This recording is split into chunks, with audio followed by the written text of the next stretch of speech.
लिखें। केस हटा दें, केस 6 नहीं है, नई हेडिंग है। केस 6 कुछ भी नहीं है, केस 6 हटा दें, केस 6 कुछ भी नहीं है, नई हेडिंग है। हेडिंग डालिए, optical path and geometrical path. वैसे अगर इस पे देखा जाए तो लास्ट 10 ईयर से कोई क्वेश्चन नहीं आया है।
बेटा इसमें सेकंड बेंच में, यहां से देख, 7 बैठे बेटा, बैग हटा लो, शिफ्ट कर लो।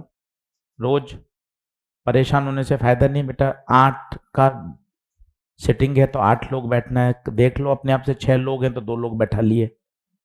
बैग नीचे रख दो, साइड में रख दो। थोड़ा सा जल्दी आए हैं, 7:10 पे आएंगे तो क्लास खराब होगी।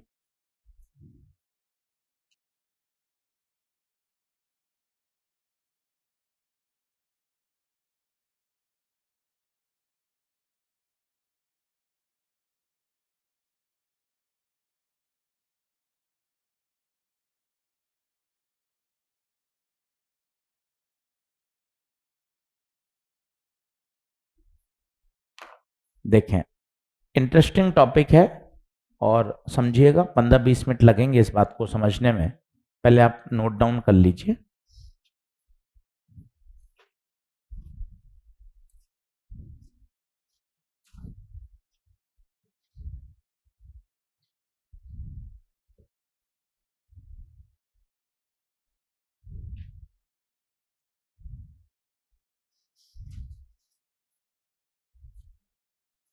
तो ये क्या होता है ऑप्टिकल पाथ, ज्योमेट्रिकल पाथ, यही आज हमें सीखना है।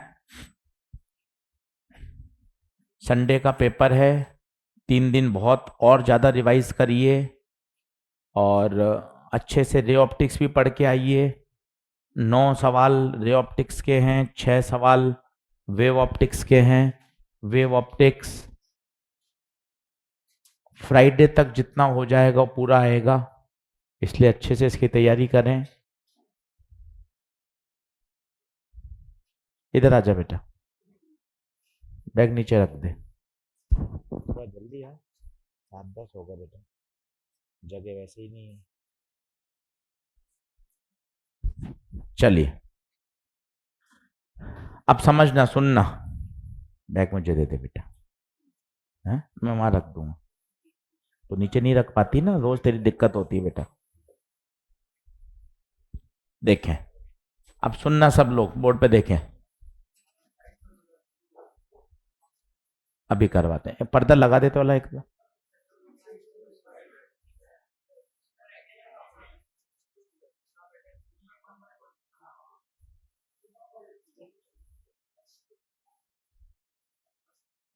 इसी रो में बैठ जा, इसी रो में।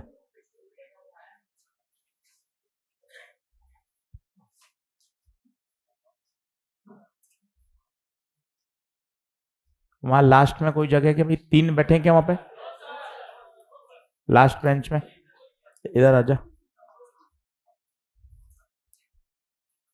जल्दी आ भाई, 7-10 हो गए। सबसे लास्ट में देख 3 बैठे, और उससे हाँ बाकी सब में 4 में, लास्ट में बैठा लो। लिखे,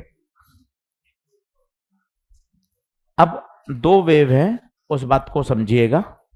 वेव 1 और वेव 2। वेव 1 देखिए किसमें चल रही है? वैक्यूम में। वेव 1 चल रही है वैक्यूम में, और वेव 2, ये वेव 2 है, ये भी वैक्यूम में, पर बीच में इसमें को किसमें से गुजरना है? स्लैब में से। अब बहुत शानदार बात आएगी, आप सुनिएगा, 2-3 बार में समझ में आएगा। वेव आ रही है, मैं वेव फ्रंट बनाता हूं।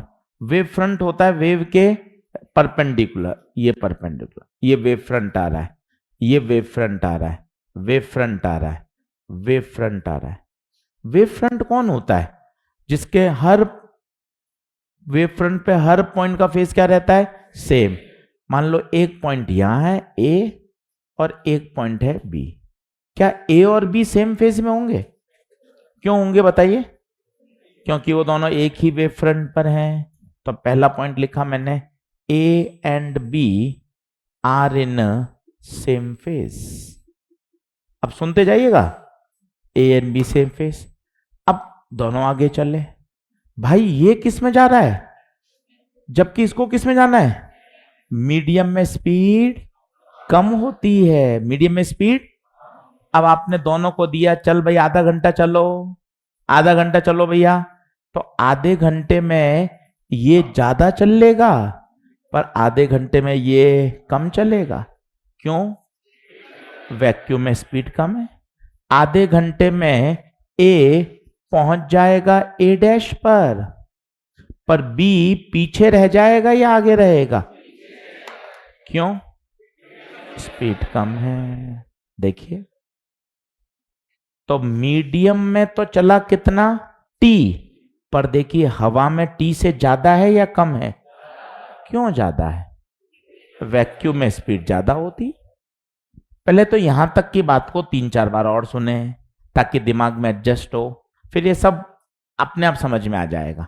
फिर देखिए, थोड़ा सा कोशिश करिए। कितनी वेव? 2 वेव हैं, वेव 1 और वेव 2। वेव 1 किस में जा रही है? वैक्यूम में। वेव 2 किस में है? वैक्यूम में। पर बाद में किस में? ए और बी दोनों किस में है? Same face. क्यों है सेम फेस? कारण एक ही वेव फ्रंट पर उपस्थित है। अब बिंदु ए को किस में से जाना है? वैक्यूम में से, और बी को? दोनों को आधा घंटा दे दिया, जा भैया चलो। आधे घंटे में बी कम चलेगा, पर उसी समय में वो।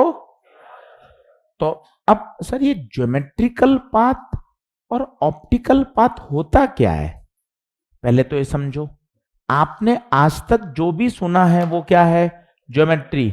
मेरा हॉस्टल 1 किलोमीटर दूर है, सर्वम से एरोड्रम 3 किलोमीटर है, सर्वम से स्टेशन 12 किलोमीटर है। ये दूरियां, स्कूल मेरे घर से ताऊ जी का मकान 2 किलोमीटर है, जितनी भी दूरियां तुमने आज तक सुनी है वो क्या है? Geometrical path. Geometrical path. अब हम चाहते हैं अगर कोई वेव मीडियम में चल रही है तो उसका इक्विवेलेंट हवा में वो कितना चले, ताकि दोनों किसमें हैं? Same face. ये दूरी कुछ ना कुछ तो होगी यार। ये देखिए। अच्छा मुझे बताइए, ए डैश और बी डैश सेम में अलग है? A dash and B dash are in same phase. क्या बात कर रहे हो गुरुजी? सेम फेज में कैसे हो सकते हैं? क्यों नहीं होंगे? ये दोनों सेम में थे, अब आपने दोनों को टाइम सेम दिया, टाइम सेम दिया, टाइम सेम दिया है। आगे पीछे जरूर हो गए पर टाइम क्या है दोनों का? सेम दिया, तभी तो वो आगे गया और ये कहां रहा? पीछे। यस और नो? अब है क्या, इसको पढ़ो धीरे धीरे, 5 बार 6 बार। ऑप्टिकल पाथ क्या है? Optical path is equivalent to distance travelled by wave in, वो वैक्यूम में कितना चले in the same time spend in the. जब कोई वेव डेंसर मीडियम में चलती है उतने ही टाइम में वो किस में चले? वैक्यूम में। अब चित्र से देखो, छोटे छोटे सवाल बताना। टाइम किसका जाता है, ए डैश या बी डैश? सेम टाइम, बहुत बढ़िया। मीडियम में कितना चला? हवा में टी है या टी से ज्यादा? मुझे क्या फाइंड करना है? एक्स। अब एक बार मैं बताता हूं, बाकी ये कंक्लूजन मैंने लिख दिया। मीडियम में टी चलना इज इक्विवेलेंट टू वैक्यूम में, ये कहां से आया म्यू टी? एक बार में तो देखना, मजा आ जाएगा। सभी लोग बोर्ड पे समझो। यहां का टाइम बताओ, वेव 1 का टाइम बताना, ईमानदारी रखना। टाइम बोलो, distance upon speed, distance X, speed C, बहुत बढ़िया। वेव 2 का टाइम बताओ, डिस्टेंस बता टी, स्पीड बता सी बाय वैक्यूम है या मीडियम है? मीडियम है। दोनों का टाइम क्या कर दूं? सेम। तो बता x by C equal to T by C by mu, तो x बराबर म्यू टी। ये देखिए। अब बोलो, थोड़ा धीरे धीरे बोलो। वैक्यूम में मीडियम में कितना चलना? टी चलना, जो किसके बराबर है? वैक्यूम में देख कितना चला वो? x, और x किसके बराबर है? Mu T. डेरिवेशन कोई नहीं कह रहा, काय को कॉपी भरूं? आपने दिखा दिया एक बार, ठीक है, मैं तो इसको दिमाग में बैठा हूं। अब मुझे बताओ ऑप्टिकल पाथ क्या होता है? ये है टी, इसको स्केल से नाप तो कितना निकल के आएगा? T. T is the geometrical path, और इसका इक्विवेलेंट बना दिया आपने किस में? हवा में। देन म्यू टी क्या कहलाता है? Optical path. क्या कहलाएगा? देख, what is optical path? Mu को मल्टीप्लाई करो किससे? ज्योमेट्रिकल पाथ कितना था? टी। टी को म्यू से करो, म्यू टी। अच्छा, हवा में सर कुछ नहीं आ रहा सर समझ में, बताता हूं ना, 5 बार और बताता हूं। हवा में दोनों बराबर होते हैं। क्यों बराबर होते हैं? सोच, हवा का म्यू, मैं हवा में चल रहा हूं 1 किलोमीटर, तो मेरा ज्योमेट्रिकल पाथ बोल 1 किलोमीटर। हवा का म्यू बोल, तो ऑप्टिकल पाथ भी हवा में ज्योमेट्रिकल और ऑप्टिकल बराबर। अब पानी में, स्विमिंग पूल के अंदर चल रहा हूं, स्विमिंग पूल में चला 1 किलोमीटर, चला कितना? 1। किससे मल्टीप्लाई करूंगा? तो फिर मुझे क्या मिलेगा? Optical path. वैक्यूम में दोनों क्यों सेम? क्यों? म्यू 1। अब तीसरी बार और समझाता हूं, पहले तो लिख ले, कोई नोट करने का पीछे रह गया हो तो। फिर वापस धीरे धीरे फिर समझाता हूं, अभी टूटा फूटा आया है, एक बार और बताऊंगा फिर।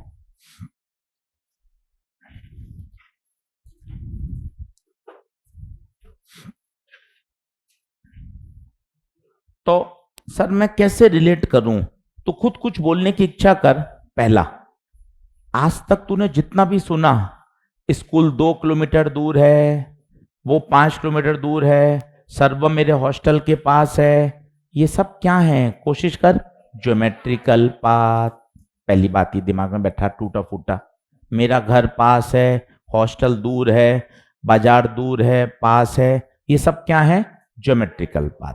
ठीक है, अगर कोई वेव पानी में चलती है, पानी में चली 2 किलोमीटर, तो 2 किलोमीटर क्या है, ज्योमेट्रिकल पाथ। पर मुझे इसका क्या चाहिए, ऑप्टिकल पाथ। ये ऑप्टिकल पाथ क्या होता है, ऑप्टिक्स में जो लंबाइयां नापी जाती हैं वो किस में नापी जाएंगी, ऑप्टिकल पाथ में। तो सर आज तक तो आपको याद नहीं आया, अब कैसे याद आ गया। ये देख, YDSE में तू यहां पे मिला, यहां से एक वेव आई, यहां से वेव आई। अब बता, दोनों वेव किस में चल रही थी, वैक्यूम में। तो जो इनका ज्योमेट्रिकल पाथ था वही ऑप्टिकल पाथ है।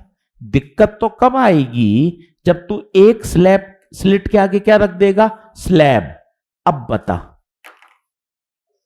दोनों का ज्योमेट्रिकल तो बराबर है पर ऑप्टिकल बराबर नहीं है। ज्योमेट्रिकल तो बराबर है नापने स्केल से, पर ऑप्टिकल बराबर क्यों नहीं है बताइए, क्योंकि ये स्लैब में से गुजरी, स्लैब में गुजरने से इसकी स्पीड क्या हो जाएगी, स्लो। अब और सुनना, स्पीड क्या हो जाएगी, ये जल्दी पहुंचेगा और ये क्या पैदा होगा, टाइम डिफरेंस। टाइम डिफरेंस से क्या आएगा, पाथ डिफरेंस। पाथ डिफरेंस से क्या आएगा, फेज डिफरेंस। दोनों के बीच में अंतर आ गया, क्यों, क्योंकि बीच में कौन आ गई, स्लैब। ऐसे समझिए, 4-5 बार और रिलेट करेंगे, दिमाग रिलैक्स होता जाएगा। अब वापस से परिभाषा पढ़ते हैं, क्या लिखा है, आओ पढ़ते हैं। ऑप्टिकल पाथ क्या है, ऑप्टिकल पाथ बराबर होता है किसके, distance travelled by wave in the same time. उतना ही टाइम दो, आधा घंटा में मीडियम में चल, आधा घंटा वैक्यूम में चल, तो ज्यादा कहां चलेगा, वैक्यूम में। तो देख, वैक्यूम के पाथ को किससे गुणा कर दे, वैक्यूम के पाथ को तो इन the same time spent in the dense. तो जो आपका ज्योमेट्रिकल पाथ है उसको किससे गुणा कर दो, म्यू से, तो आपको क्या मिल जाएगा, ऑप्टिकल पाथ। अब अंतिम बार, मैं यहां से पिछली दीवार पे जा रहा हूं, ये दूरी है 40 मीटर, वैक्यूम में गया, ज्योमेट्रिकल पाथ बताओ 40, ऑप्टिकल बताओ 40, क्यों। अब इसमें कमरे में भर दो पानी, सोचना इमेजिनेशन, पानी भर दिया, इस दीवार और इस दीवार के बीच की दूरी अभी भी, ज्योमेट्रिकल पाथ अभी भी 40 है, पर ऑप्टिकल पाथ म्यू इंटू 40। क्या बात समझ में आ रही है, इन दीवारों के बीच की दूरी कभी चेंज थोड़ी ना होगी भाई। 40 मीटर है तो जब तक ये बिल्डिंग सर्वम के पास है तो ये इतनी रहेगी, बाद में कुछ होगा तो देखी जाएगी, अभी तो ये दूरी हमेशा 40 मीटर ही रहेगी। ये दूरी कभी बदल, तो ज्योमेट्रिकल पाथ तो हमेशा कितना रहेगा, 40। वैक्यूम भर दो म्यू 1, ऑप्टिकल पाथ भी 40। कांच भर दो तो म्यू कितना लेंगे, 3/2। पानी भर दो तो म्यू कितना। अब देख, मीडियम में टी चलना इज इक्वल टू वैक्यूम में म्यू टी चलना। क्या कुछ कुछ बातें समझ में आ रही हैं, देख ले भाई। तो लास्ट लाइन, पंच लाइन, केवल ये याद कर, मस्त रहे। कभी भी ऑप्टिकल पाथ को ज्योमेट्रिकल पाथ से रिलेट करना हो तो ज्योमेट्रिकल पाथ को किससे गुणा कर दो, म्यू से, वो किस में कन्वर्ट हो जाएगा, ऑप्टिकल पाथ में। बोलो क्या तक, यहां तक ओके। चलिए लाइन चेंज करके लिखिएगा।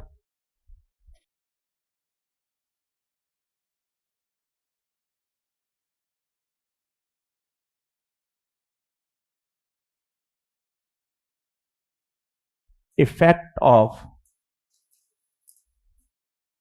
thin glass plate placed in front of one of the slit।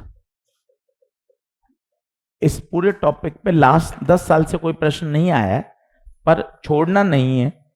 JEE main में अभी रिसेंटली पूछा गया है, तो छोड़ने का मतलब नहीं है, पढ़ना सारा है।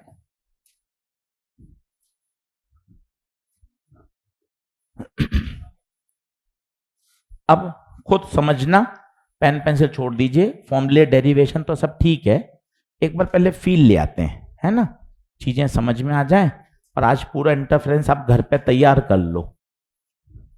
सब लोग बोर्ड पे देखें, ये S1 और ये S2, ये O, यहां से टक, यहां से टक, किसका रास्ता ज्यादा?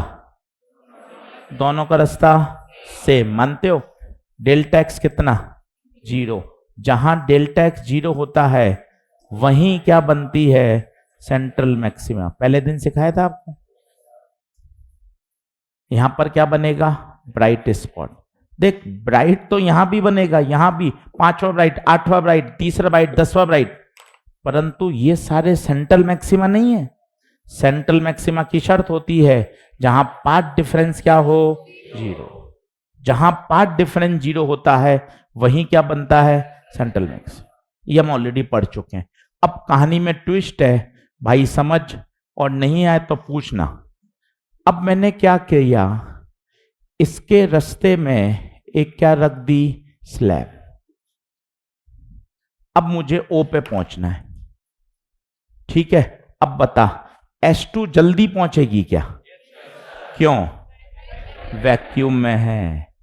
दोनों बच्चे ये रहे, स्कूल ये रहा, दोनों बच्चों का स्कूल से घर बराबर दूरी पर है, पर एक के रास्ते में ट्रैफिक है, एक के रास्ते में ट्रैफिक है। तो बताओ दोनों बराबर पहुंचेंगे या आगे पीछे? एक का रास्ता साफ है और एक का रास्ता। ये ट्रैफिक शब्द क्यों बोला? क्योंकि ट्रैफिक में स्पीड कम हो जाती है, स्लैब में भी स्पीड कम हो जाती है। आपने ट्रैफिक क्यों क्यों बोला? हॉस्टल बोल देते, स्विमिंग पूल बोल देते, आकाश बोल देते, घर बोल देते। ये ट्रैफिक शब्द क्यों बोला? ये भी आपने सोच समझ के बोला। हाँ, क्योंकि ट्रैफिक का मतलब होता है स्पीड धीरे होना, और स्लैब के अंदर भी स्पीड धीरे हो जाती है। तो आपने स्लैब की तुलना किससे करवाई? ट्रैफिक से। क्या ये बात समझ में आई? अब मुझे बताना, यहां पर क्या दोनों वेव साथ आएंगी? इसका मतलब टाइम का, अगर एक 10 बजे तो दूसरी 10:02 पर, टाइम का क्या आएगा? टाइम के डिफरेंस से क्या आएगा? पार्ट डिफरेंस से क्या आएगा? क्या सर सब में रिलेशन होता है? हाँ, तो भूल गया सर, मुझे नहीं ध्यान रहता, अब नहीं पढ़ता सर। देखिए रहा, तीनों के बीच में रिलेशन है, time difference, path difference, phase difference. यहां बताना मजा आएगा, कौन वेव पहले पहुंची? Time difference, path difference, phase difference. यहां 10 बजे पहुंची, ये 10:02 पर, तो बताइए पार्ट टाइम डिफरेंस है? टाइम डिफरेंस है तो पार्ट डिफरेंस, पार्ट डिफरेंस है तो। इसका मतलब अब O पर सेंट्रल मैक्सिमा नहीं बनेगा। अच्छा, ब्राइट बनेगा या डार्क बनेगा? ब्राइट या डार्क? क्या बनेगा? कुछ भी बन सकता है। अगर ये पाथ डिफरेंस कंस्ट्रक्टिव को फॉलो करेगा तो ब्राइट, डिस्ट्रक्टिव फॉलो करेगा तो सर फिर तो पहले जैसी स्थिति हो गई। नहीं, सेंट्रल मैक्सिमा की तो परिभाषा भूल रहा है। सेंट्रल मैक्सिमा जहां डेल्टा एक्स 0, यहां डेल्टा एक्स 0। ब्राइट या डार्क में तो कुछ भी बन सकता है, पर सेंट्रल मैक्सिमा तो नहीं होगा। तो प्रश्न आता है सेंट्रल मैक्सिमा जाएगा कहां, ऊपर या नीचे? सर ये भी नहीं पता। तो सेंट्रल मैक्सिमा की परिभाषा ही नहीं सोच रहा है। तो पता है क्या सोच रहा है? सेंट्रल मैक्सिमा मतलब बीच में। सेंट्रल मैक्सिमा की ये परिभाषा ही नहीं है। सेंट्रल मैक्सिमा की सही परिभाषा बता। जहां डेल्टा एक्स 0 हो, जहां टाइम डिफरेंस 0 हो, जहां पाथ डिफरेंस 0 हो, फेज डिफरेंस 0। पहले नोट कर, फिर वापस समझाता हूं। बस खत्म होने को ही है, ऐसा कोई बहुत बड़ा रॉकेट साइंस नहीं है, पर समझ लोगे तो मजा आ जाएगा।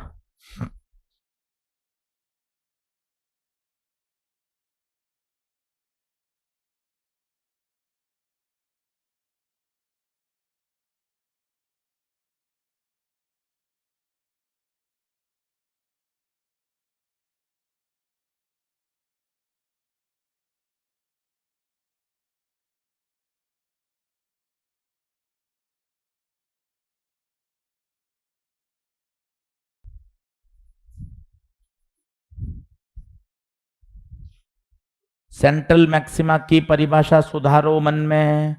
सेंट्रल मैक्सिमा जहां डेल्टा एक्स क्या होता है, 0। जितने भी 3 स्टूल पे बैठे हैं, 4 स्टूल बैठे हैं, ये सब कहीं ना कहीं एक एक सीट की जगह खाली है, इसलिए है। सीधी कैपेसिटी मैं आपको बताता हूँ, कोई उसमें क्रॉस चेकिंग नहीं है। ये वाली जो बेंच है इनकी कैपेसिटी है 4, ये 4 बैठे हैं सब। यहाँ ये 2 का पेयर है तो 4 और 4 8। तीसरी तरह की बेंच, वहां छोटी बेंच लगी हुई है उधर, उसकी कैपेसिटी है 2, तो 4 + 2 6, बिल्कुल एग्जैक्ट कैपेसिटी है। तो जहां गड़बड़ है मामला, वहां मतलब कोई ना कोई ऊपर नीचे बैक रख के बैठा है, बाकी कैलकुलेशन सेट है।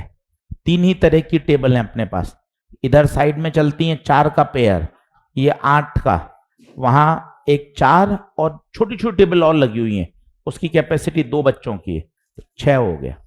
एक ये वाली 3 की, पिलर के कारण 3 है। चलिए वापस आइए। सेंट्रल मैक्सिमा कहां होता है, सेंटर पे, गलत। सेंट्रल मैक्सिमा वहां होता है जहां डेल्टा एक्स, इसमें बताइए सेंट्रल मैक्सिमा कहां है, चिल्लाइए। ओ पर। इसमें बताइए क्या ओ पर होगा, क्यों नहीं होगा, थोड़ा बोलिए, कोशिश करिए। एक वेव जल्दी पहुंची और एक वेव, अरे क्यों सर, ऐसा क्यों हुआ सर, कारण क्या है? एक वेव को किस में से जाना है, ट्रैफिक में से। ट्रैफिक में जाने से उसकी स्पीड, अगर स्पीड कम हो गई तो, स्पीड कम हो गई तो उसका टाइम डिफरेंस आ जाएगा। टाइम डिफरेंस आने से पाथ डिफरेंस, फेज डिफरेंस, और जो पाथ डिफरेंस आता है वो आता है कितना, μ-1 × t। डेरिवेशन कर सकते हैं, बाकी सीधा रिजल्ट याद करना है, μ-1 × t। पॉइंट ओ पर, क्या ओ पे टाइम डिफरेंस आएगा, यस। क्या पाथ डिफरेंस आएगा, यस। फेज डिफरेंस आएगा, यस। अच्छा ओ पे क्या बनेगा, ब्राइट या डार्क, ये नहीं समझ में आ रहा कुछ भी। तो मैं सर कुछ भी लिखूं क्या, फिर तो सर केमिस्ट्री बायो कुछ भी लिखूं क्या, अरे कुछ भी नहीं तो समझ ही नहीं आ रहा यार। कुछ भी का मतलब है अगर ये फेज डिफरेंस कंस्ट्रक्टिव को ओबे कर गया तो ब्राइट बन जाएगा, डिस्ट्रक्टिव को ओबे कर गया तो।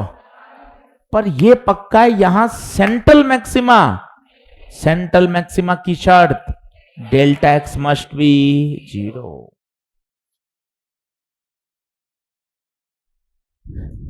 अब मुझे सेंट्रल मैक्सिमम बनाना है, बताओ कहां शिफ्ट होगा। जुगाड़ है, जिस स्लिट के सामने रखते हैं, जिस स्लिट के सामने रखते हैं उसी डायरेक्शन में शिफ्ट हो जाता है। अब बताओ कहां रखा है आपने, ऊपर, तो सेंट्रल मैक्सिमम ही कहां जाएगा।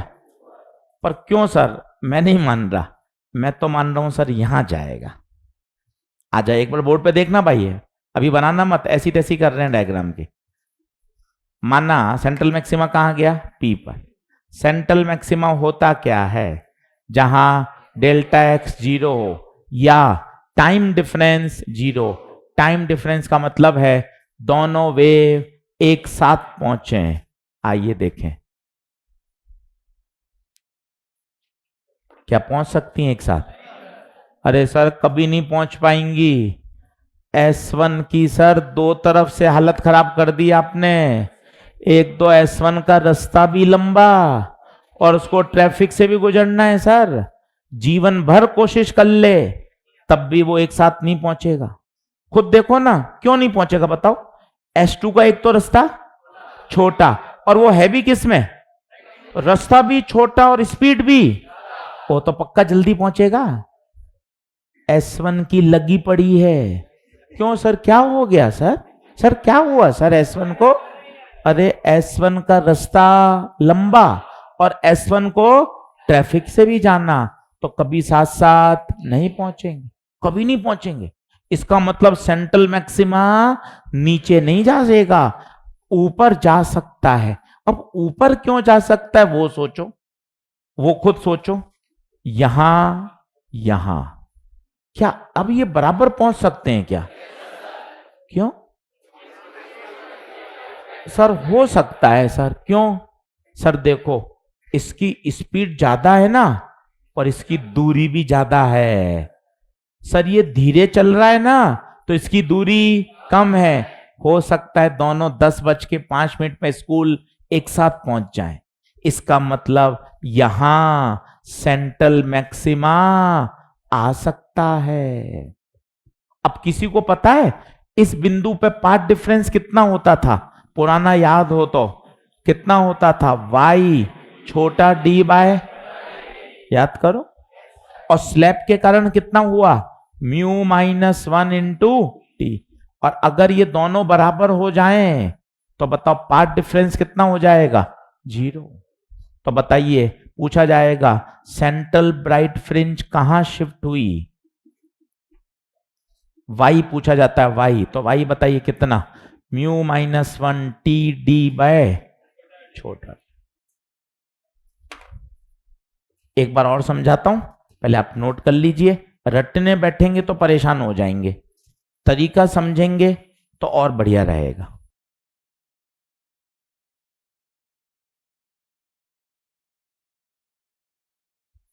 बोलिए अच्छे से। जिस स्लिट के सामने स्लैब रखी जाएगी उसी दिशा में सेंट्रल ब्राइट फ्रिंज शिफ्ट होगी। मैंने तो नीचे करी यार। मैं कर नहीं यार, मैं तो अपने मन से सोचूंगा नीचे जाएगी, पर नीचे जाने में संभव नहीं है। सर एक बार वो और बताओ ना, ठीक लग रहा था वो। आजा वापस देख। सर 3-3 4-4 बार क्यों सर? अरे तेरे समझ में आएगा तो तू घर पे पढ़ेगा ना यार। नहीं समझ में आएगा तो पढ़ेगा ही नहीं कॉपी यार। इसलिए समझाते हैं 5-5 बार। तेरे मन में आ जाता है ना यार, 5-5 बार क्यों समझाते हो यार आप? इसलिए ताकि तेरा इंटरेस्ट आए, तू घर जाके फिजिक्स पढ़े, कॉपी खोले तू, इसलिए सिखाते हैं बार बार। अब देख, माना सेंट्रल ब्राइट फ्रिंज कहां आ गई? नीचे। सर नीचे नहीं आ सकती सर। क्यों नहीं आ सकती? सेंट्रल ब्राइट फ्रिंज की शर्त बता। Time difference 0, path difference 0, phase difference 0। क्या ये दोनों वेव एक साथ पहुंच सकती हैं क्या? क्यों नहीं पहुंच सकती बता? क्यों नहीं पहुंच सकती? सर S1 की तो 2 तरीके से हालत खराब हो गई। एक तो रास्ते की लंबाई ज्यादा और स्पीड भी, वो कभी भी साथ में पहुंचेगा ही, मतलब there will be a time difference. और अगर टाइम डिफरेंस होगा तो पाथ डिफरेंस होगा। पाथ डिफरेंस होगा तो वहां पे सेंट्रल मैक्सिमा, इसका मतलब नीचे बन नहीं सकती, ओ पे बन नहीं रही, तो संभावना कहां? ऊपर। सर ऊपर क्यों संभावना? इस पे प्रकाश डालो। सर यहां हो सकता है दोनों बच्चे एक साथ स्कूल पहुंच जाएं। तो सर पहले बच्चे कहाँ हैं, स्कूल कहाँ है, घर कहाँ है, कुछ तो बताओ। ये देखिए 2 बच्चे S1 और S2, ये इनके घर हैं। ओके सर, पहुंचना कहाँ है? P पर। P है स्कूल। क्या दोनों बच्चे एक साथ पहुंच सकते हैं? संभावना है। क्यों? सर इसका रास्ता छोटा है, पर यहां स्पीड भी कम है। इसका रास्ता पर स्पीड स्पीड ज्यादा है, तो ये उसके बराबर पहुंच सकता है। और कब संभव होगा? जब ये पाथ डिफरेंस और ये पाथ डिफरेंस बराबर। सर ये कौन सा था, भूल गया। याद है YDSE का? YD by D, this should be equal to μ-1 into T. Y पूछेगा कितना शिफ्ट हुआ, वाई निकाल लो। डी को यहां भेजो, डी को यहां भेजो। ये क्या चीजें बताइए? क्या पूरा पैटर्न क्या हो गया? शिफ्ट। वो आपसे पूछेगा क्या फ्रिंज विड्थ बदली क्या? आंसर है फ्रिंज विड्थ नहीं बदली, पैटर्न क्या हो गया? शिफ्ट। जैसे सेंट्रल फ्रिंज यहां बन रही थी, अब ये कहां चली गई? ऊपर। 5वीं फ्रिंज नीचे थी, ये कहां आ गई? इधर। पूरा पैटर्न कहां शिफ्ट हो गया? ऊपर। तो लिख लीजिए नीचे रिजल्ट, पैटर्न शिफ्ट होगा but fringe width remain same. Pattern shift होगा बट फ्रिंज विड्थ सेम रहेगी। पैटर्न शिफ्ट होगा बट फ्रिंज विड्थ सेम रहेगी। बताइए क्या ये बात ओके है क्या? एक प्रश्न करके देखिए, डीपीपी मिल गई क्या? डीपीपी नहीं मिली अभी, चलो कोई बात नहीं, मिल जाएगी आज। आगे बढ़ते हैं, इसको लाइन खींच के खत्म कर दो, इस पर भी न्यूमेरिकल करेंगे। लाइन खींच के इसको खत्म कर दीजिए। लास्ट 10 ईयर से इस पर कोई प्रश्न नहीं आया है, आपको क्या क्या याद होना चाहिए? अच्छा जरा सोचो, एक बच्चे ने ऐसा पूछा, आईआईटी में आया था ये, भाई ने दोनों पे स्लैब रख दी। अब बताइए क्या ओ पे बन सकता है क्या? क्या ओ पे बन सकता है क्या? हाँ यार, हो सकता है, हो सकता है, क्योंकि दोनों वेव एक साथ पहुंचे संभव है, क्योंकि दोनों के ट्रैफिक भी है और दोनों के पास स्पीड भी कम है। कब संभव है? वो कह रहा है ओ पर सेंट्रल मैक्सिमा है, तो रिलेशन बताओ। तो बताओ दोनों का पार्ट डिफरेंस क्या कर दो, सेम। याद है स्लैब डालने से कितना पार्ट डिफरेंस आता है? अभी बताया था म्यू -1 इंटू टी, पहला μ1, दूसरा t1। इसके डालने से कितना आएगा? Mu -1 into T. अगर ये दोनों बराबर हो जाएं तो क्या वेव पहुंच सकती है एक साथ? यस। अगला सवाल लिखिए, बच्चा पूछता है, बिल्कुल अगर हम केवल एक स्लैब नीचे रखेंगे तो पूरा पैटर्न कहां शिफ्ट हो जाएगा? नीचे। जिस तरफ रखते हैं उस तरफ शिफ्ट होता है।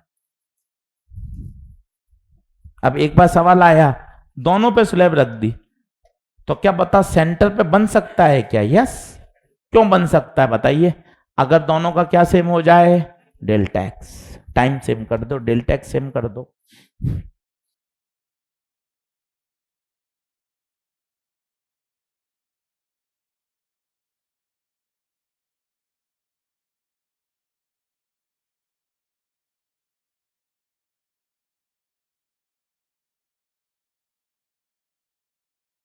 और डेल्टा एक्स इसलिए बोलते हैं, स्लैब डालने से जो पार्ट डिफरेंस पैदा होता है उसे बोलते हैं म्यू -1 इंटू टी। देखो ऊपर लिखा हुआ है, तो स्लैब डालने से पार्ट डिफरेंस कितना आया?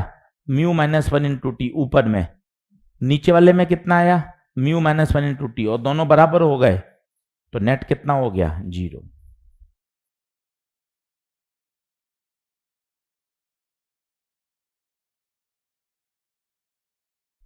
अब इसमें से कुछ कुछ वैल्यू दे रखी होंगी, μ1 दे देगा, t1 दे देगा, μ2 दे देगा, t2 फाइंड करनी है।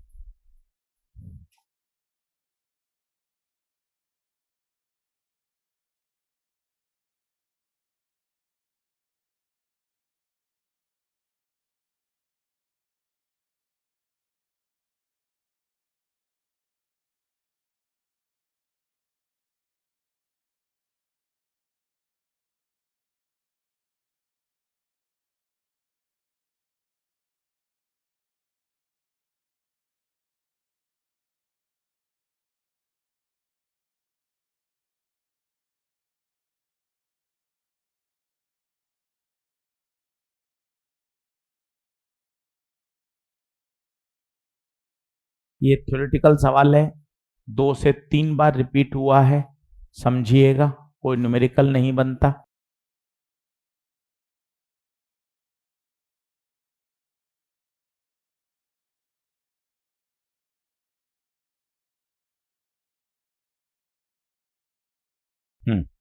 अब सब लोग बोर्ड पे देखना, समझने का है भैया, पेन पेंसिल छोड़।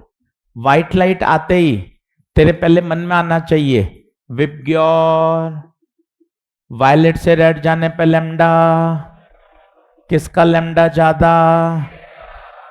लैम्डा का मतलब वेवलेंथ, बीटा का फॉर्मूला लैम्डा बड़ा डी बाय लैम्डा, रेड का ज्यादा तो बीटा भी रेड का ज्यादा। याद कर, बीटा होता क्या था? बीटा दो कॉन्सेक्यूटिव मैक्सिमा के बीच की, अब देखना मैं फ्रिंज बना रहा हूं, ध्यान से देखना, पैटर्न ऐसा बनेगा। पहले तो सर ये बताओ सर, ये सांप कहां लौट रहे हैं? सांप कहीं नहीं लौट रहे। तो सर गुप्ता जी ये है क्या? ये पर्दे पे बनने वाली फ्रिंजेस हैं। ये क्या होती है? ये ब्राइट फ्रिंज, ये डार्क फ्रिंज। देख, दो मैक्सिमा के बीच की दूरी बीटा, जबकि अगर तू वायलेट का ग्राफ बनाएगा तो देख ऐसा बनाएगा। क्यों? कारण बता। क्यों? क्योंकि रेड का बीटा ज्यादा है और वायलेट का बीटा कम है। बीटा होता क्या है गुरुजी? दो मैक्सिमा के बीच की दूरी। कॉपी में तुमने पढ़ा नहीं, नोट्स में लिखवाया था, दो कॉन्सिक्यूटिव मैक्सिमा के बीच की दूरी। अब सुनो क्या होगा, बहुत इंटरेस्टिंग, बाद में लिखना, पहले 10 मिनट समझ लो। ये YDSC, ये S1 और ये S2, कौन सी लाइट आई? व्हाइट लाइट आई। व्हाइट लाइट में कितने कलर? 7। सेंटर पे देखते जाना, ये रेड कलर पहुंचा, किसका पार्ट डिफरेंस ज्यादा? सेम, तो यहां पर डेल्टा एक्स 0, क्या बनेगा? रेड का मैक्सिमा। सुनते जाना, पहला सवाल आ रहा है। वायलेट भी पहुंचा सेंटर पे, बता वायलेट का भी क्या बनेगा? सभी कलर का सेंटर पे क्या बनेगा? पहला प्रश्न आ रहा है, स्वागत करिएगा। सेंट्रल ब्राइट फ्रिंज का कलर, सेंट्रल ब्राइट फ्रिंज का कलर पूछिए व्हाइट। क्यों? क्योंकि सभी कलर का मैक्सिमा कहां बनेगा? सेंटर पे। और जब सारे मैक्सिमा एक साथ होंगे तो दिखेगा क्या? पहला प्रश्न व्हाइट। अब देखना कैसे, अब मैं वेव बना रहा हूं, समझिएगा। बन जाए आपसे तो अच्छी बात है, नहीं बने तो कोई दिक्कत नहीं, रिजल्ट याद रखना है। फिर भी समझाने का मैं प्रयास कर रहा हूं, देखना।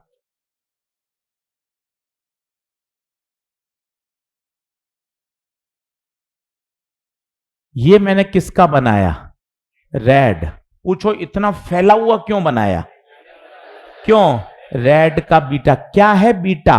मैक्सिमा और मैक्सिमा के बीच की, ये देख इतना फैला हुआ बनाया। अब देख मैं वायलेट का बना रहा हूं, देखना मस्त मजे लेना।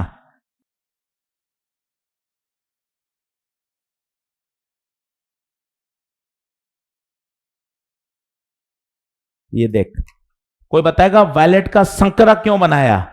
क्योंकि वायलेट का बीटा।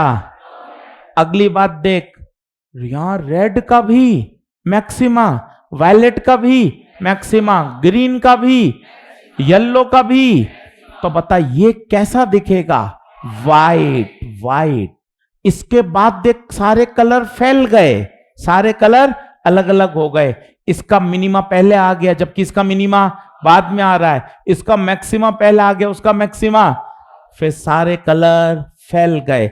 इसका मतलब आसपास की फ्रिंजेस कैसी हो गई? आंसर है आसपास फिर कैसी फ्रिंजेस बनती हैं? कलर्ड। और अच्छा सवाल तीसरा, आसपास कौन सा कलर डोमिनेट करता है? आंसर है रेडिश। रेडिश। क्यों रेडिश? ध्यान से सुनना, यह भी बहुत अच्छा सवाल है, ध्यान से देख। यहां पे तू खड़ा है इधर, तो बता वायलेट की तो इंटेंसिटी तेज गति से क्या हो रही है? कम, पर रेड की ज्यादा। यहां देख अभी भी रेड ज्यादा, यहां देख अभी भी रेड ज्यादा। यहां आ जा, यहां आ जा, वायलेट तो 0, परंतु अभी भी रेड है। मतलब आजू बाजू किसका प्रभाव ज्यादा है? क्योंकि रेड का मिनिमा बहुत दूर है, ये देख बहुत दूर है, तो आजू बाजू किसका इफेक्ट ज्यादा चल रहा है? रेड का। तो 3 प्रश्न बनते हैं। पहला, सेंट्रल ब्राइट फ्रिंज का कलर व्हाइट। दूसरा, आजू बाजू फ्रिंजेस कैसी और किसका इफेक्ट ज्यादा? रेड का। रेड की, और रेडिश लिखा है, रेड नहीं लिखा। पूछ क्यों? क्योंकि सारे कलर मिक्स हो रहे हैं, पर सबसे ज्यादा तीव्र कौन सा है? रेड। नोट करिए, एक बार और समझाऊंगा। मैं फिर बताता हूं, पर्दे पे सांप नहीं है। तो सर ये है क्या सर, ये बताओ। ये इंटेंसिटी का क्या है, वेरिएशन। यहां मैक्सिमम इंटेंसिटी का मतलब बोलो ब्राइट, मिनिमम का बोलो डार्क। अच्छा, ये पैटर्न छोटे बड़े क्यों बने, कोई बताएगा? पैटर्न छोटे बड़े क्यों बने? क्योंकि लैम्डा सभी का, तो लैम्डा अलग है तो बीटा भी।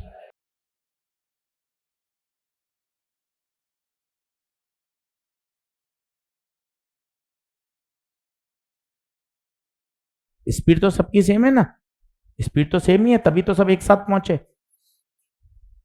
स्पीड तो सेम ही है, सब वैक्यूम का ही काम हो रहा है। नहीं, ऊपर नीचे नहीं जा रहे।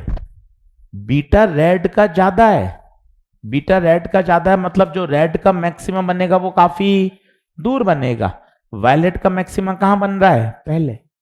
फ्रिंज विड्थ लैम्डा पे डिपेंड कर रहा है।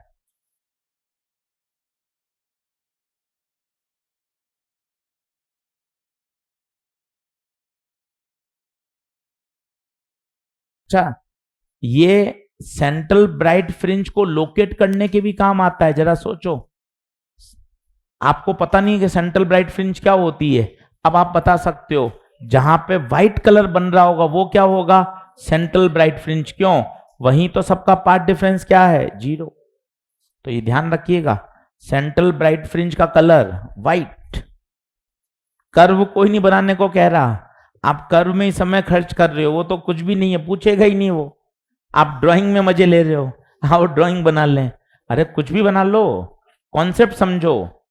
पहला, सेंट्रल ब्राइट फ्रिंज का कलर व्हाइट, कारण रीजन बताइए, रीजन ये भी लिखो, रीजन एट सेंटर सभी कलर का पार्ट डिफरेंस 0, फेज डिफरेंस 0, तो सभी कलर का मैक्सिमा सेंटर पर ओवरलैप करेगा। ये सीखो बातें। तुम ड्राइंग में मजे ले रहे हो, ले चल भाई ड्राइंग में टाइम पास, आ जाओ टाइम पास। तुम ड्राइंग के मजे ले रहे हो, कॉन्सेप्ट सीखो।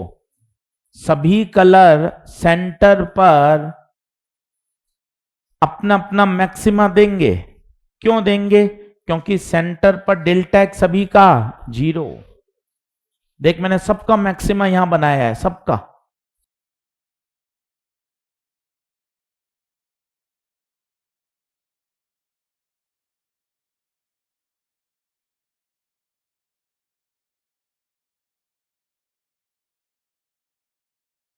आज वाले से न्यूमेरिकल नहीं है, न्यूमेरिकल का पोर्शन तो हो चुका, चैप्टर तो लास्ट टर्न पे ऑलमोस्ट खत्म हो गया था। अभी देख, पहला टॉपिक पढ़ा अपन ने ऑप्टिकल पाथ, जो 10 साल से नहीं आया। दूसरा पढ़ा व्हाइट लाइट, इस पे भी क्या बनता है, थ्योरेटिकल सवाल। मतलब न्यूमेरिकल का हिस्सा तो अपन लास्ट टर्न पर ही ऑलमोस्ट खत्म कर चुके हैं। चैप्टर कितना छोटा है आप ये देखिए। आप पढ़ने बैठोगे 2 घंटे में पूरा इंटरफेरेंस तैयार कर सकते हो। शॉर्ट नोट बना लो साथ साथ।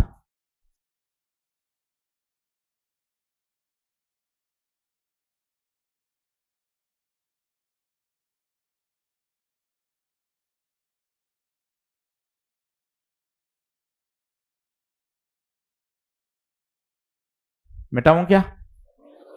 ये फिर बताओ, ये सांप नहीं है, ये इंटेंसिटी का क्या है, वेरिएशन। ये क्या कहलाता है, मैक्सिमा, ये minima. What is beta? Fringe width. ये तो नाम बोला आपने, डेफिनेशन बोलो। What is beta? Fringe width. अरे ये तो नाम बोला, डेफिनेशन बोलो। What is beta? Fringe width. अरे फिर नाम बोल रहा है, डेफिनेशन बोल। दो मैक्सिमा के बीच की, ये दो मैक्सिमा के बीच की दूरी, इसका बीटा ज्यादा है, इसलिए देख दो मैक्सिमा दूर दूर हैं। रेड का कर्व फैला फैला बना, वायलेट का कर्व संकरा बना, नैरो बना, क्योंकि वायलेट के मैक्सिमा पास पास हैं। 3 प्रश्नों का जवाब, सेंट्रल ब्राइट फ्रिंज का कलर, आसपास फ्रिंजेस का कलर, कलर्ड, और कलर्ड में भी कौन सा तीव्र, रेडिश। सर ये बात थोड़ी कम समझ में आई, रेडिश क्यों?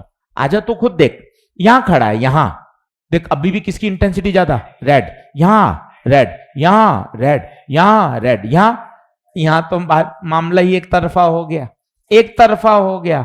वायलेट तो 0, पर रेड अभी भी मुस्कुरा रहा है कि मेरा तो 0 अभी आया ही नहीं है। तो बताओ आजू बाजू किसकी तीव्रता ज्यादा, रेड। देख ले भाई, तो ड्राइंग कर ले आपने से 15-20 मिनट ले ड्राइंग कर ले, बढ़िया। तो पूरा फोकस ड्राइंग पे लगा दे, कंसंट्रेशन तेरा पूरा ड्राइंग पर रहना चाहिए, एकदम बढ़िया। फिजिक्स तो हो ही नहीं पा रही है।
वैसे तो थ्योरेटिकल सवाल है, आंसर आ चुका है हाइपरबोलिक, पर 10 मिनट खर्च करूंगा, क्या होता है कैसा पैटर्न दिखता है वो बताता हूं।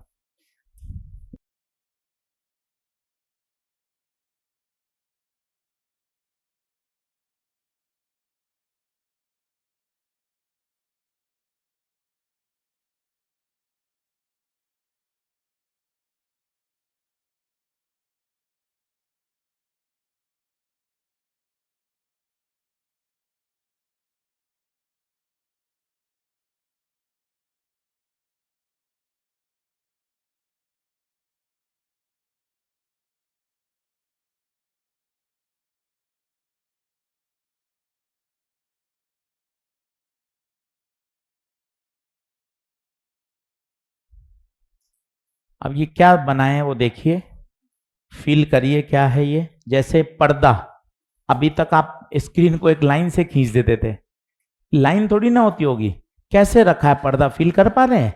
पर्दा ऐसे रखा है, यहां मैक्सिमम मिनिमम बन रहे हैं, आपको सामने से क्या दिख रहा है, एक लाइन, आप एक लाइन खींच देते थे, देखिए आप ऐसे बना रहे हैं हम सारे। थोड़ा इमेजिन करिए ये पर्दा कैसे हो सकता है। पर्दा ये है, ये पूरा पर्दा है, आप सामने से देख रहे हैं वो एक लाइन है। अब मैंने पूरा दिखाने का प्रयास किया है, कैसे रखा गया बताइए, इस तरह से। ये पिन होल, ये आप 2 छेद कर देते थे, क्या है ये पिन होल, ये गत्ते का टुकड़ा रखा हुआ था और इसमें आपने 2 क्या कर दिए थे, बारीक छेद। ये देखिए 2 बारीक छेद, समझ रहे हैं? ये वही डायग्राम है, ये भी वही है, पर इमेजिनेशन लाइए तब मजा आता है पढ़ने का।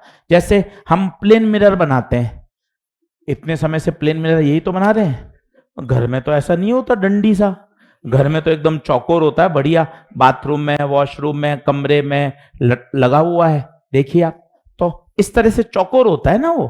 आप सामने से देख रहे हो तो आपको क्या दिखती है, एक लाइन, होता तो वो पूरे प्लेन में है, क्या इमेजिन कर पा रहे हैं क्या? अब देखिए ये हाइपरबोला क्या है, आप समझिए।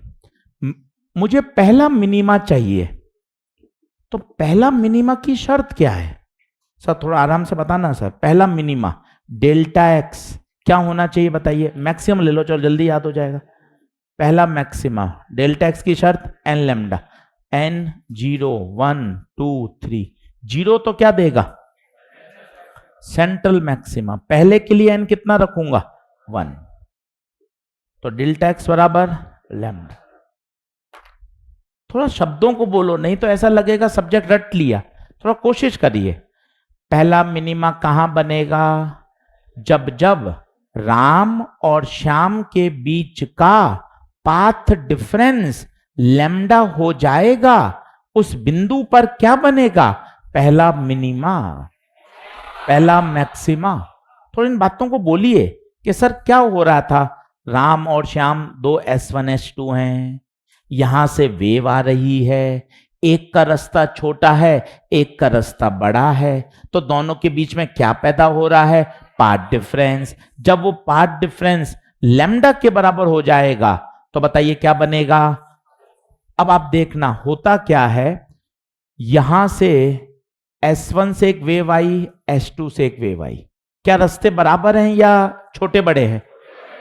अलग अलग बिंदु पे। यहां भी लैम्डा, यहां भी लैम्डा, यहां भी लैम्डा, यहां भी लैम्डा, यहां भी लैम्डा।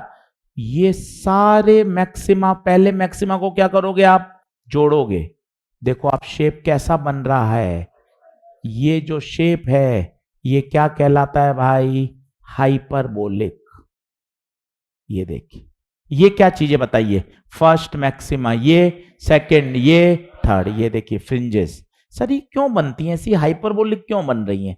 ये क्या मैथ्स का टॉपिक है, पर मैं आपको समझाता हूं जो आप समझ सकते हैं।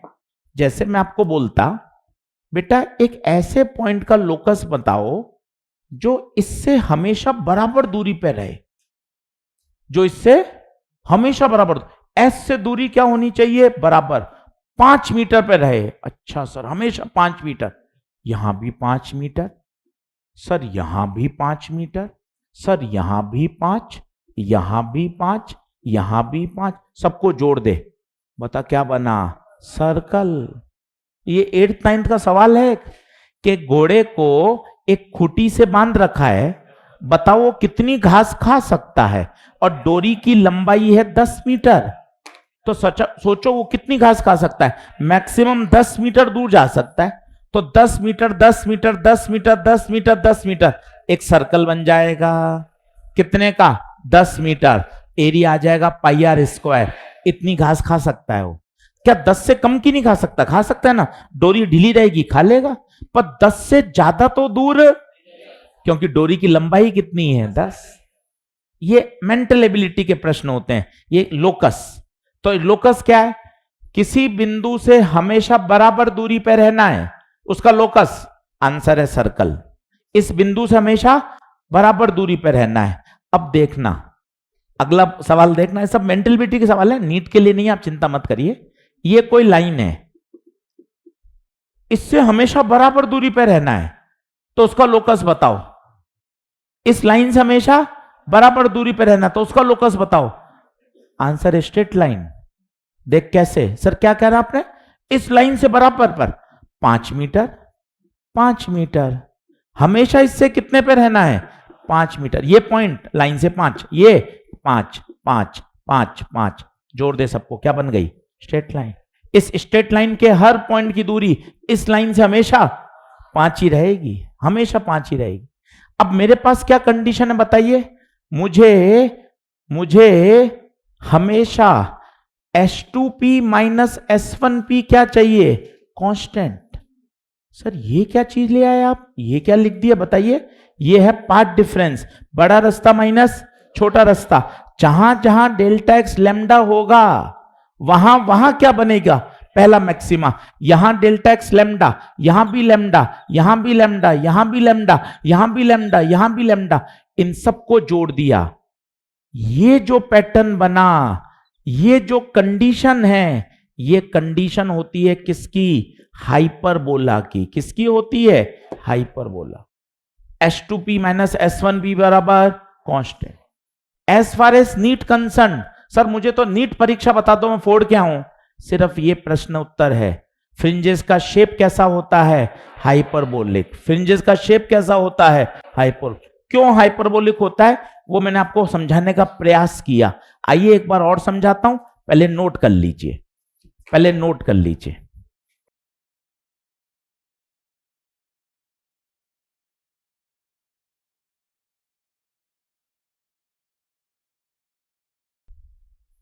और थोड़ा इमेजिनेशन लाइए मैं क्या कह रहा हूं। सीधा सवाल है, न्यूमेरिकल कोई नहीं है, कोई कैलकुलेशन नहीं है। सर हाइपरबोला ही क्यों बना सर? सर्कल बन जाता, इलिप्स बन जाता, उसकी मैं बता सकता हूं। आप कौन सी कंडीशन को फॉलो कर रहे हो? Delta x must be constant. जहां जहां पहला मिनिमा बनेगा, पूरे भारत में किसी से पूछ लो पहला मिनिमा कहां बनेगा, वो कहेगा जहां डेल्टा एक्स लैम्डा होगा, जहां डेल्टा एक्स लैम्डा होगा। मतलब पार्ट डिफरेंस क्या है? कांस्टेंट। और ये वाली कंडीशन किसकी होती है मैथ्स में? हाइपरबोला। तो सर सर्कल की कोई कंडीशन होती है? होती ना, बताई थी ना।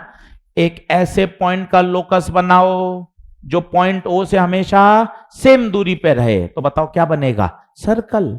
सर्कल हो सकता है, स्ट्रेट लाइन हो सकता है, इलिप्स हो सकता है। जैसे आप बनाते हो स्ट्रेट लाइन, क्यों बना देते हो? अरे सर परवेज सर ने सिखाया है y बराबर mx प्लस सी को फॉलो करेगा तो straight line. Circle, sir circle की कंडीशन होती है X square plus Y square बराबर, sir parabola, sir parabola Y square is proportional to X. ये सब मैथमेटिकल रिलेशन है ना भाई। आप ये तो नहीं बोल सकते हो सर ये क्या है? अरे पैराबोलिक क्या? जब जब क्वांटिटी ऐसा फॉलो करेगी तब तब ग्राफ पैराबोला बनेगा। उसी तरह ये वाली जो कंडीशन जो फॉलो करेगा कर्व, उस कर्व का क्या नाम है? Hyperbola. That's why the shape of fringes is hyperbolic. यहां तक का रिवीजन कराता हूं। 3 कॉन्सेप्ट सिखाए मैंने, 1 मिनट का ब्रेक लो, तीनों बताता हूं। तीनों पे कोई ऐसा न्यूमेरिकल ही नहीं है, बहुत कम। पहला क्या बताया बताइए? Optical path. वो एक बार रिवाइज करते हैं, 2 मिनट रिलैक्स भी कर लो, पानी पी लो। वो तीनों टॉपिक देख लो जो तुम्हें समझ में नहीं आया सुबह से। पहला बताओ, ऑप्टिकल पाथ और ज्योमेट्रिकल पाथ। अब कच्चा पक्का सुनते हैं, बोलते हैं, कभी तो आएगा, ऐसा थोड़ी ना कि आएगा ही नहीं यार। कोशिश करते हैं। सर एकदम सरल बताओ, ये दीवार और पिछले दीवार, सामने की दीवार, इसको स्केल से नापो, ये आई 40 मीटर। लाला क्या है ये? Geometrical path. बता क्या ये बात ओके है? अगर इसमें वैक्यूम भरा हुआ है तो इसका ऑप्टिकल पाथ भी 40 है। ज्योमेट्रिकल तो हमेशा 40 ही रहेगा। तूने आज तक जो दूरियां सुनी हैं वो सब ज्योमेट्रिकल पाथ हैं। अब इन 2 दीवारों के बीच में भर दिया पानी, अब ऑप्टिकल पाथ कितना हो जाएगा? Mu into 40। म्यू कितना? 4/3। तूने भर दिया कांच, अब कितना हो जाएगा? 3/2 इंटू। तो दोनों के बीच में रिलेशन थोड़ा थोड़ा आ रहा है सर, सर थोड़ा थोड़ा आ रहा है। अरे पूरा आएगा, मस्त रहा कर, तो परेशान मत हुआ कर। डरता है, भागता है, मत किया कर भाई ऐसा, पढ़ा कर। सिखा रहे ना हम तुझे यार। ऑप्टिकल पाथ बराबर म्यू इंटू ज्योमेट्रिकल पाथ। क्या ये बात ओके है? अगर वैक्यूम है तो ऑप्टिकल और ज्योमेट्रिकल हमेशा, जब जब मीडियम आ जाएगा तब दोनों अलग हो जाएंगे। हमें किससे मतलब है? हमेशा optical path. Optics, optical path, mu into geometrical. बता पहला समझ में आया? सेंटर पे सेंट्रल मैक्सिमा नहीं बनेगा। पूछ क्यों? एक का रास्ता छोटा और एक का रास्ता, उसमें ट्रैफिक ज्यादा है तो दोनों आगे पीछे पहुंचेंगे। आगे पीछे पहुंचेंगे तो टाइम डिफरेंस, टाइम डिफरेंस से पाथ डिफरेंस, और पाथ डिफरेंस से फेज डिफरेंस। सेंटर मैक्सिमा नहीं बनेगा। कहां शिफ्ट हो जाएगा? उसका भी जुगाड़ है। जिस स्लिट के सामने स्लैब रखोगे, सेंट्रल ब्राइट फ्रिंज वहीं शिफ्ट हो जाएगी। ऊपर रखोगे ऊपर, नीचे रखोगे नीचे। सब दोनों में रख दी, हो सकता है वापस सेंटर पे फिर बन जाए। क्या बात समझ में आ रही है? दूसरा हो इफेक्ट ऑफ व्हाइट लाइट। कोई न्यूमेरिकल नहीं बनता, सीधा याद रखिए। व्हाइट लाइट में एक्सपेरिमेंट करने पर सेंट्रल ब्राइट फ्रिंज का कलर, आजू बाजू रेडिश कलर्ड फ्रिंजेस बनेंगी। बता क्या बात ओके? और तीसरा, फ्रिंजेस का शेप बता, फ्रिंजेस का शेप बता। कोई ऐसी कठिन बात आज पढ़ाई ही नहीं है, आराम से आप मैनेज कर सकते हो। चलिए एक लास्ट हेडिंग और डालिए, ये इस पे न्यूमेरिकल है। इस पे मैंने एक न्यूमेरिकल दे भी दिया था होमवर्क में गलती से। Overlapping of two bright fringe at the same point.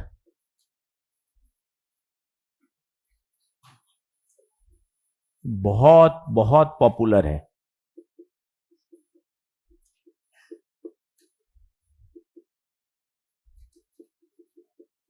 दो से तीन बार नीट में आया हुआ है, एनसीईआरटी में भी दिया हुआ है, और पेपर का बड़ा रिपीटेड सवाल है, इसलिए इसको अच्छे से करिएगा।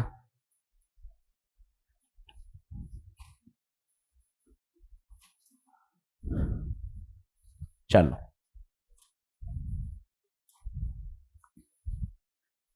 अब मुझे खुद बताइएगा ईमानदारी से, सिर्फ हेडिंग से खुद कितना एलोबरेट कर सकते हैं वो सोचिए। केवल हेडिंग से क्या क्या समझ में आ रहा है? पहला आ रहा है ओवरलैपिंग। ओवरलैपिंग का मतलब क्या होता है? एक ही जगह, एक ही, तभी तो ओवरलैप हो गए ना यार, एक ही जगह। जैसे ये पर्दा, ये S1, ये S2, ये Y, ये पॉइंट P, जो कि कितनी दूरी पर? Y। इसी पॉइंट पर दो ब्राइट फ्रिंज बन जाएं, overlapping of two bright fringe at the, यार दो ब्राइट फ्रिंज कैसे बन सकती हैं? आप दो वेवलेंथ एक्सपेरिमेंट कर रहे हो, आपके पास जो लाइट है उसमें कितनी वेवलेंथ है? दो, λ1 और λ2। अब इससे क्या होगा जरा सोचिए, λ1 का अपना अलग ग्राफ बनेगा। क्यों सर, इसका अलग क्यों बनेगा? इसका बीटा अलग है, और λ2 का ग्राफ अलग बनेगा। देखना, अब तू ध्यान से देख, कभी ऐसा हो सकता है क्या दोनों के ब्राइट ओवरलैप कर गए? देख यहां किया क्या? नहीं, ये तो ब्लू का है और ये ब्लैक का है, यहां भी अलग अलग। यहां देख, एक पर्टिकुलर पॉइंट पर, इस पॉइंट पे देखो, क्या ब्लैक का भी वाइट ब्राइट है, और इसे क्या बोल रहे हैं? दोनों क्या कर गए? ओवरलैप। चित्र नहीं बनाना है, इमेजिनेशन करना है। पर सर पहले तो ये बताओ, ये पतले मोटे क्यों बनाए आपने? क्योंकि लैम्डा दोनों का अलग अलग है, तो बीटा भी अलग होगा। सही बात है। क्या कहीं ओवरलैप कर सकते हैं क्या? सर यहां तो नहीं करे। देखो सर आप बताओ सर, ब्लू का मैक्सिमा, ब्लैक का ये रहा, ब्लू का ये रहा, ब्लैक का। सर यहां देखो, इस पॉइंट पर ब्लैक का भी, ब्लू का भी क्या कर गए? ओवरलैप। ओवरलैप करने के लिए क्या दोनों का वाई सेम होना चाहिए क्या? अब कौन सी फ्रिंज ओवरलैप करी? हमें नहीं पता कौन सी करी। अब जरा सोचिए, मान लो λ1 वेवलेंथ की N1 ब्राइट फ्रिंज कहां बनेगी? पहले ये बताओ, N1 ब्राइट फ्रिंज की लोकेशन बताओ ईमानदारी से। ईमानदारी से भूल गए सर, मैं समझ नहीं पा रहा हूं। मैं आपको बोलता 5वीं ब्राइट फ्रिंज 5 बीटा, 10वीं bright fringe N1 bright fringe, बस वही तो पूछ रहा हूं, N1 बीटा। बीटा बोलो, लैम्डा डी बाय डी। बोलिए, वापस बोल रहा हूं, λ2 वेवलेंथ की कौन सी bright fringe? N2 bright fringe की लोकेशन बता। मैं वापस बोलूंगा, तुम मुझे बताना। 5वीं ब्राइट 5 बीटा, 15वीं ब्राइट 11वीं bright N2 bright N2 beta. Beta का फॉर्मूला बोल। अब आप कह रहे हो ओवरलैप कर गई। ओवरलैप करना मतलब दोनों का वाई। एक प्रश्न करके दिखाऊंगा तब और मजा आएगा। बता, कंडीशन क्या आ गई? N1 λ1 बराबर N2 λ2। पहले आप नोट करिए, फिर एक क्वेश्चन करते हैं मॉड्यूल का। अब भैया 2 ही चैप्टर बचे हैं, डिफ्रैक्शन और पोलराइजेशन। दोनों 1-1 घंटे के ही हैं, 1-1 लेक्चर। हद से ज्यादा पढ़ेंगे तो 2-2.5 लेक्चर मान लो, न्यूमेरिकल सब कुछ करके, और बढ़िया तैयार हो जाएगा। 8 लेक्चर का टारगेट है अपना, आज मेरे हिसाब से 5वां होना चाहिए। किसी ने काउंट की हो तो बताइएगा। बिल्कुल काउंटिंग से चलो, अब मामला एकदम टाइट रखो। करंट इलेक्ट्रिसिटी पढ़ेंगे, पहले दिन उसके लेक्चर लिखे हुए हों काउंटिंग से, ताकि क्या आपके पास रहे प्रेशर, पढ़ना है पूरा, होमवर्क समय पे करना है, पूरा चैप्टर होगा, इतना साइंटिफिक चलो।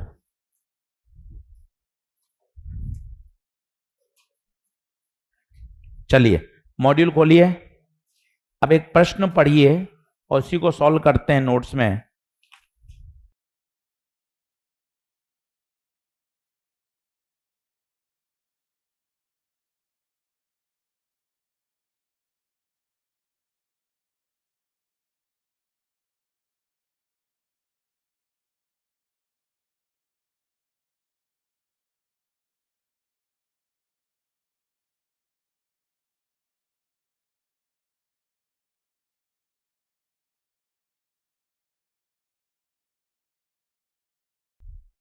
एग्जाम्पल 12 पढ़ो अच्छे से, क्या कह रहा है, स्टार लगा लो, बढ़िया सवाल है।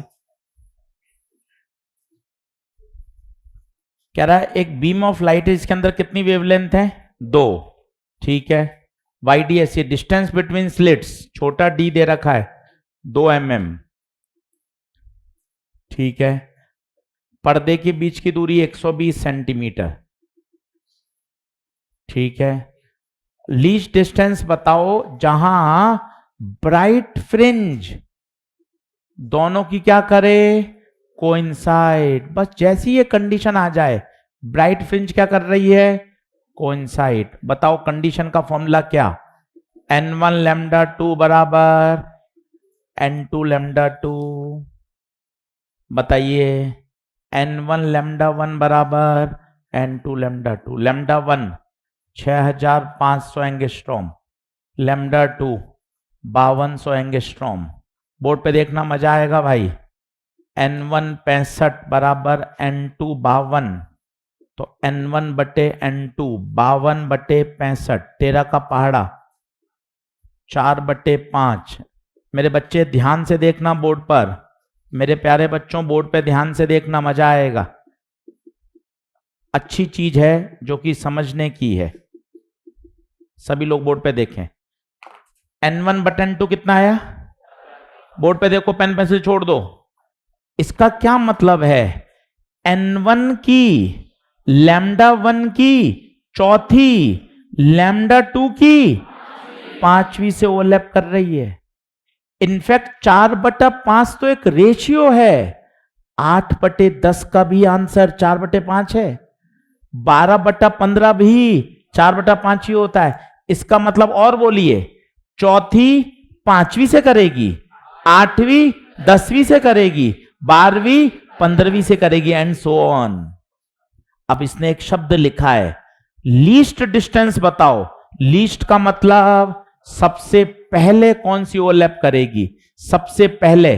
तो बताओ लैम्डा 1 की तो कौन सी करेगी, चौथी, किसके साथ, लैम्डा 2 की 5वीं। अब आपको डिस्टेंस बतानी है, बताओ चौथी की डिस्टेंस बता सकते हो क्या होगी, चौथी की डिस्टेंस 4 बीटा। कोई बच्चा कहता है सर मैं इससे निकालूं या इससे निकालूं, किसी से भी निकाल, क्यों सेम ही तो आएगा, ओवरलैप ही तो कर रही है। तो मान लो इसकी निकाल रहे हो आप, 6500 एंगस्ट्रॉम की कौन सी, 4th। बताओ कहां बनेगी, 4 बीटा। बीटा क्या होगा, lambda D by D. Sir मैं 5वीं निकाल लूं क्या, हाँ, पर जब तू 5वीं लेगा तो लैम्डा कौन सी काम में लेगा, लैम्डा 2। चौथी काम में लेगा तो लैम्डा 1। थोड़ा सा कम समझ में आया होगा, अगले टर्न पे वापस समझा दूंगा यही वाला एक सवाल और वैल्यू लेकर।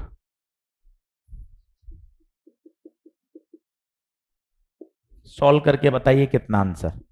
और ये लिखिए, चौथी किससे करी, 5वीं से, और बोलिए 8वीं किससे करेगी, 10वीं से। क्यों सर ये 8-10 कहां से लाओ सर, ये बताओ सर।